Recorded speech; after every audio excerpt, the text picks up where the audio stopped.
ಅರೆ ಕಡಿಮೆ ಹಾಕು ಆದ್ರೆ ಅಸಲಿ ಹಾಕು. MDH ಕಾಶ್ಮೀರಿ ಕೆಂಪು ಮೆಣಸಿನ ಪೌಡರ್. ಇನ್ನು ಮುಂದಿನ ಡಿಸಿಎಂ ಜಮೀರ್ ಅಹಮದ್ ಖಾನ್ ಅಂತ ಹೇಳಿ ಘೋಷಣೆಯನ್ನ ಕೂಗಲಾಗಿತ್ತು. ಅಂದ್ರೆ ಮುಂದಿನ ಡಿಸಿಎಂ ಜಮೀರ್ ಅಹಮದ್ ಖಾನ್ ಆಗ್ತಾರೆ ಅಂತ ಭಿತ್ತಿ ಪತ್ರಗಳನ್ನ ಪ್ರದರ್ಶಿಸಿ ಘೋಷಣೆಗಳನ್ನ ಕೂಗಲಾಯಿತು. ಚಿತ್ರದುರ್ಗದಲ್ಲಿ ಘೋಷಣೆ ಕೂಗಿದ್ದಾರೆ ಜಮೀರ್ ಬೆಂಬಲಿಗರು. ಚಿತ್ರದುರ್ಗ ನಗರಕ್ಕೆ ಸಚಿವ ಜಮೀರ್ ಅಹಮದ್ ಖಾನ್ ಭೇಟಿ ಕೊಟ್ಟಿದ್ರು. ಬೈಕ್ ರ್ಯಾಲಿ ಮೂಲಕವಾಗಿ ಜಮೀರ್ ಅವರನ್ನ ಅವರ ಬೆಂಬಲಿಗರು ಸ್ವಾಗತ ಮಾಡಿದ್ರು. ಬದಕರಿ ನಾಯಕ ಅಂಬೇಡ್ಕರ್ ಪುತ್ಥಳಿಗೆ ಮಾಲಾರ್ಪಣೆ ಮಾಡಿ ಈ ವೇಳೆ ಮುಂದಿನ ಡಿಸಿಎಂ ಜಮೀರ್ ಅಹಮದ್ ಖಾನ್ ಅಂತ ಹೇಳಿ ಘೋಷಣೆ ಮಾಡಿದ್ದಾರೆ. ಅಲ್ಲಿ ಘೋಷಣೆ ಕೂಗಿದ್ದಾರೆ ನೋಡಿ. ಅಲ್ಲಿ ಭಿತ್ತಿ ಪತ್ರಗಳನ್ನ ಕೈಯಲ್ಲಿ ಹಿಡಿದು ಜಮೀರ್ ಅಹಮದ್ ಖಾನ್ ಬೆಂಬಲಿಗರು ಈ ರೀತಿ ಘೋಷಣೆಯನ್ನ ಕೂಗಿರೋದು. ಅಂದ್ರೆ ಒಂದ್ ಕಡೆ ಈಗಾಗಲೇ ಸಿಎಂ ಕುರ್ಚಿ ಡಿಸಿಎಂ ಡಿಕೆ ಶಿವಕುಮಾರ್ ಅವರಿಗೆ ಬರುತ್ತೆ. ಹಾಗಾಗಿ ಮುಂದಿನ ಡಿಸಿಎಂ ಜಮೀರ್ ಅಹಮದ್ ಖಾನ್ ಅವರಾಗ್ತಾರೆ ಅನ್ನುವಂಥ ನಿಟ್ಟಿನಲ್ಲಿ ಈ ರೀತಿ ಮಾಡಲಾಯಿತು. ಭಿತ್ತಿ ಪತ್ರಗಳನ್ನ ಹಿಡಿದು ಮುಂದಿನ ಡಿಸಿಎಂ ಜಮೀರ್ ಅಹಮದ್ ಖಾನ್ ಅಂತ ಹೇಳಿ ಘೋಷಣೆ ಕೂಗಿದ್ದಾರೆ. ಮುಂದಿನ ಡಿಸಿಎಂ ಅಂತ ಘೋಷಣೆ ಕೂಗಿದವನಿಗೆ ಕಿಸ್. ದಲಿತ ಮುಖಂಡ ಶ್ರೀನಿವಾಸ್ಗೆ ಜಮೀರ್ ಅಹಮದ್ ಖಾನ್ ಕಿಸ್ ಕೊಟ್ಟಿದ್ದಾರೆ. ಜಮೀರ್ ಮುಂದಿನ ಡಿಸಿಎಂ ಅಂತ ಹೇಳಿ ಶ್ರೀನಿವಾಸ್ ಕೂಗಿದ್ದು, ಅಂಬೇಡ್ಕರ್ ವೃತ್ತದಲ್ಲಿ ಶ್ರೀನಿವಾಸ್ ಅನ್ನುವಂತಹ ವ್ಯಕ್ತಿ ಘೋಷಣೆಯನ್ನ ಕೂಗಿದ್ದು. ಶ್ರೀನಿವಾಸ್ಗೆ ಮುತ್ತು ಕೊಟ್ಟಿದ್ದಾರೆ ಸಚಿವ ಜಮೀರ್ ಅಹಮದ್ ಖಾನ್. ರ್ಯಾಲಿ ಸಂದರ್ಭದಲ್ಲಿ ಶ್ರೀನಿವಾಸ್ ಅನ್ನುವಂತಹ ವ್ಯಕ್ತಿ ಕೈಯಲ್ಲಿ ಮೈಕ್ ಹಿಡಿದು ಮುಂದಿನ ಡಿಸಿಎಂ ಜಮೀರ್ ಅಹಮದ್ ಖಾನ್ ಅಂತ ಹೇಳ್ತಾರೆ. ತತ್ಕ್ಷಣದಲ್ಲೇ ಜಮೀರ್ ಅಹಮದ್ ಖಾನ್ ಫುಲ್ ಖುಷಿಯಾಗ್ಬಿಟ್ಟು ಅವರಿಗೆ ಅಲ್ಲೇ ಮುತ್ತು ಕೊಡ್ತಾ ಇರುವಂತಹ ದೃಶ್ಯಗಳು.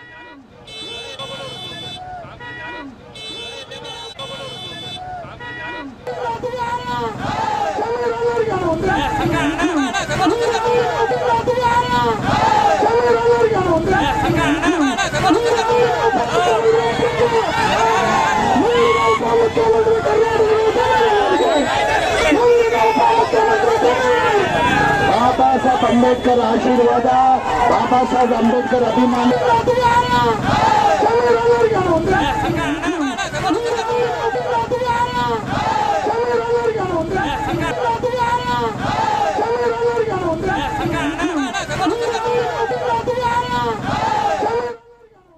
ಈ ಬಗ್ಗೆ ಹೆಚ್ಚಿನ ಡೀಟೇಲ್ಸ್ ಅನ್ನ ನೀಡ್ತಾರೆ ನಮ್ಮ ಪ್ರತಿನಿಧಿ ಪ್ರಸನ್ನ. ನೇರ ಸಂಪರ್ಕದಲ್ಲಿ ನಮ್ಮನ್ನ ಜಾನ್ ಆಗ್ತಾ ಇದ್ದಾರೆ.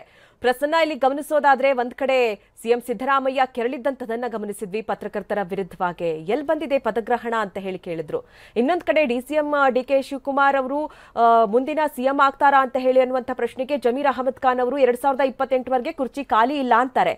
ಆದ್ರೆ ಈ ರ್ಯಾಲಿ ಸಂದರ್ಭದಲ್ಲಿ ಒಬ್ಬಾತ ಡಿಸಿಎಂ ಮುಂದಿನ ಜಮೀರ್ ಅಹಮದ್ ಖಾನ್ ಅಂತ ಹೇಳುವಂತಹ ಒಂದು ಮಾತಿಗೆ ಅವರು ಅಲ್ಲಿ ಖುಷಿಯನ್ನ ವ್ಯಕ್ತಪಡಿಸ್ತಾರೆ. ಇದೆಲ್ಲವನ್ನ ನೋಡ್ತಾ ಇದ್ರೆ ಏನೋ ಒಂದ್ ರೀತಿ ಬದಲಾವಣೆ ಆಗತ್ತಾ ಅನ್ನುವಂತ ಪ್ರಶ್ನೆಗಳು ವ್ಯಕ್ತವಾಗ್ತಾ ಇದೆ. ಏನ್ ಹೇಳ್ತೀರಾ ಪ್ರಸನ್ನ? ಮಧು ನಾಗರಾಜು, ವಾರಗಳ ಮೇಲೆ ವಾರಗಳು ಕಳೀತಾ ಇದ್ದಾವೆ, ದಿನಾಂಕದ ಮೇಲೆ ದಿನಾಂಕ ಮುಗಿತಾ ಇದೆ.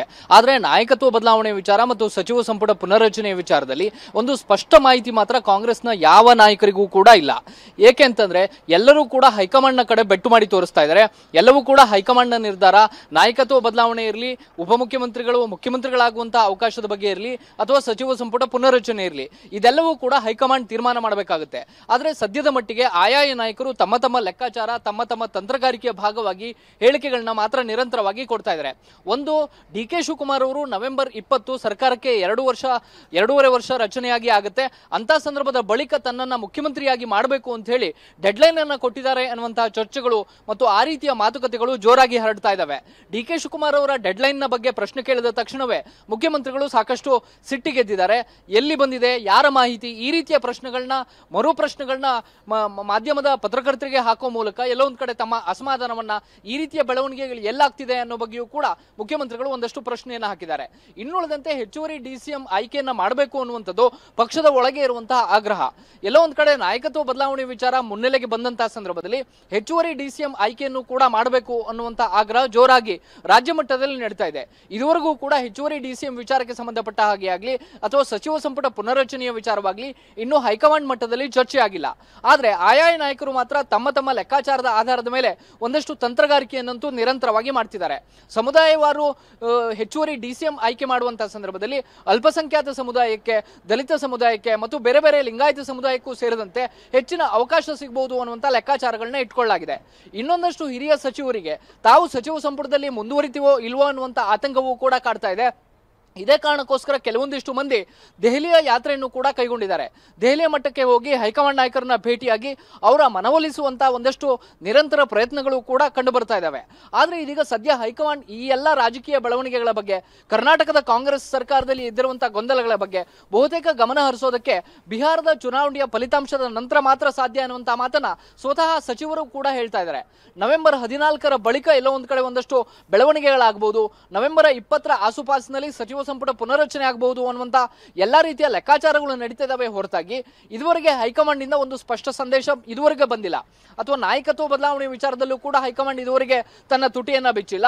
ಜೊತೆಗೆ ಸಚಿವ ಸಂಪುಟ ಪುನರ್ರಚನೆ ವಿಚಾರದಲ್ಲೂ ಕೂಡ ಎಷ್ಟು ಮಂದಿ ಹಿರಿಯ ಸಚಿವರನ್ನ ಕೈ ಬಿಡಲಾಗುತ್ತೆ, ಹೊಸ ಮುಖಗಳಿಗೆ ಅವಕಾಶ ಕೊಡಲಾಗುತ್ತಾ, ಈ ಎಲ್ಲದರ ಬಗ್ಗೆಯೂ ಕೂಡ ಒಂದು ಸ್ಪಷ್ಟ ಚಿತ್ರಣ ಇಲ್ಲ. ಹೀಗಾಗಿ ಎಲ್ಲರ ಚಿತ್ತ ಈಗ ದೆಹಲಿಯತ್ತ ನೆಟ್ಟಿದೆ. ದೆಹಲಿಗೆ ಮುಖ್ಯಮಂತ್ರಿಗಳು ಉಪಮುಖ್ಯಮಂತ್ರಿಗಳು ಹೋದ್ರೆ ಮಾತ್ರ ಅದಕ್ಕೊಂದು ಕ್ಲಾರಿಟಿ ಬರಬಹುದು ಅನ್ನುವಂತ ನಿಟ್ಟಿನಲ್ಲಿ ಎಲ್ಲರೂ ಕೂಡ ಮಾತನಾಡ್ಕೊಳ್ತಾ ಇದ್ದಾರೆ. ಸಚಿವರು ತಮ್ಮ ತಮ್ಮ ಲೆಕ್ಕದ ಆಧಾರದ ಮೇಲೆ ಒಂದಷ್ಟು ತಂತ್ರಗಾರಿಕೆಯನ್ನ ಮಾಡ್ತಿದ್ದಾರೆ. ಸಮುದಾಯಕ್ಕೆ ಕೆಲವೊಂದು ಕಡೆ ಅವಕಾಶಗಳು ಸಿಗಬಹುದು ಮುಂದಿನ ದಿನಗಳಲ್ಲಿ ಅನ್ನುವಂತ ಲೆಕ್ಕಾಚಾರವನ್ನ ಇಟ್ಕೊಂಡಿದ್ದಾರೆ. ಹೀಗಾಗಿ ಒಂದು ಕಡೆ ಕಾಂಗ್ರೆಸ್ನ ಈ ಎಲ್ಲಾ ವಿಚಾರಗಳು ಕೂಡ ಗೊಂದಲಕ್ಕೆ ಕಾರಣವಾಗ್ತಾ ಇದಾವೆ. Madhu Nagaraj. Okay Prasanna, thank you ನಿಮ್ಮೆಲ್ಲ ಡೀಟೇಲ್ಸ್ಗಾಗಿ. MDH ನ ಕಿಚನ್ ಕಿಂಗ್ ಕಿಚನ್ ಅಲ್ಲಿದ್ರೆ ನಾವು ಎಲ್ಲವನ್ನು ಮಾಡಬಹುದು. ಬೆಂಗನ್ ಕಾ ಬರ್ತಾ, ಆಲೂ ಗೋಬಿ, ಬಿಂಡಿ ಮಸಾಲಾ, ಇನ್ನೂ ಬಹಳಷ್ಟು. MDH